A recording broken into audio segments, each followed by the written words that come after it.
It was just emails coming in faster than you could believe. Ban, ban, ban, ban, ban. So it wasn't just the socials. Oh, no, the Matrix presses a button, my friend. Yeah. And every app on your phone stops working. Coordinate effort all at once, every single one of them just goes, no. They've done it all. They've run out of ammo, and I'm still alive. And now they're like, click, click, shit. What else are they gonna do? What are they gonna do? What are they gonna say about me now?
content. And they leave you there.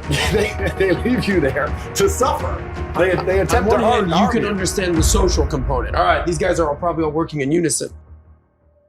Why did Andrew Tate get banned?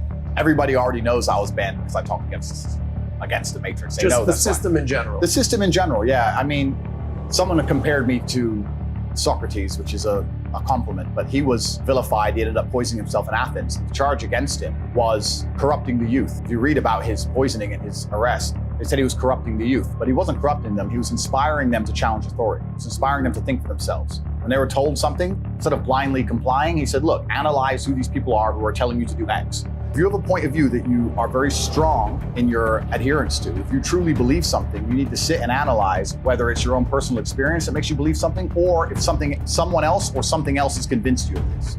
And if they have, you need to then once again analyze that point of view and analyze who these people are and what they want from you. Do they truly want the best of you? If the news convinces you of something to the point where you're going to argue with your own family members at a dinner table, does the news really care about you more than your family? This is a genuine question. You need to analyze every belief you hold, where it came from, and then analyze what their intentions are.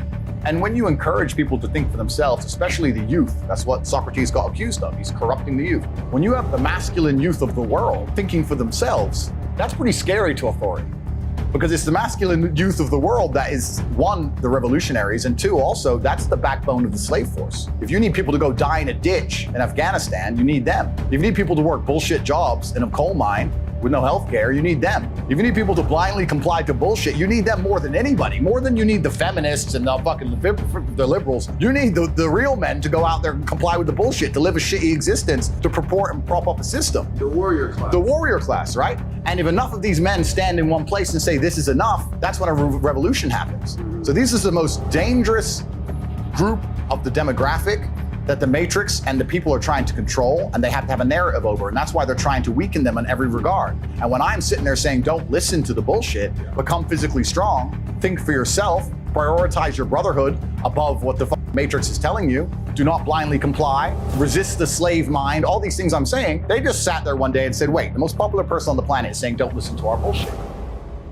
Delete.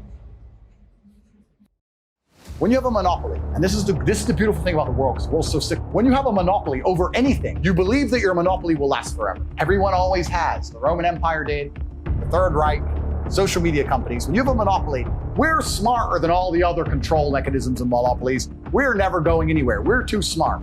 And the funny thing about monopolies and tyranny is that you have to use force. And force is something I understand very, very well. Force is a very, very powerful tool until it's overused. Let's use the Romanian example, just because I live in Romania. It's the only reason I'm going to use it. There's a riot, there's a protest, you send the army, get rid of it. Riot, protest, send the army, get rid of it. Riot, protest, send the army, try and get rid of it. They won't leave, open fire on protesters. Too much.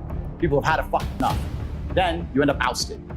There comes a point where you can use force, but once it's overused and people don't believe in your fairness, people don't believe in the fact that you're non-biased and you're still using force, there is a mass uprising. This is the human nature. I truly believe my banning was that moment in social media. The stock prices reflect it. My views on Rumble reflect it. The public sentiment across all social media platforms reflect it. People understand that they have overstepped the mark and they are no longer seen as trusted with force. You can't have force if you're not trusted with it. The reason we accept our governments to have police forces and guns and weapons is because to a degree we trust them. Once you accept your government is a psycho, tyrannical dictator, you don't want him to have any force anymore. I think they made a massive, massive mistake. And if they don't see it themselves yet, they will certainly. I don't really want to talk too much in depth about who I think they are, because I'm trying to stay alive and I would never kill myself. But it's certainly happening, and I think anybody with a brain can see the narrative is out there, and the narrative is being reported and accelerated by all mainstream media channels. And what's actually been interesting about this whole cancellation thing is it hasn't negatively affected me in any serious way, because I've been saying on podcasts for years, I know a cancellation is coming. But what it has done is it has awoken the world, to anyone who's perspicacious enough to pay attention, to learn which individuals out here in the social media space actually have character and believe what they say, and which are completely bought and sold and are tools to the Matrix. The people who have decided to stand up for me and say, no, this is bullshit, are people who have, to some degree, credibility. You know, this is people who say what they truly believe.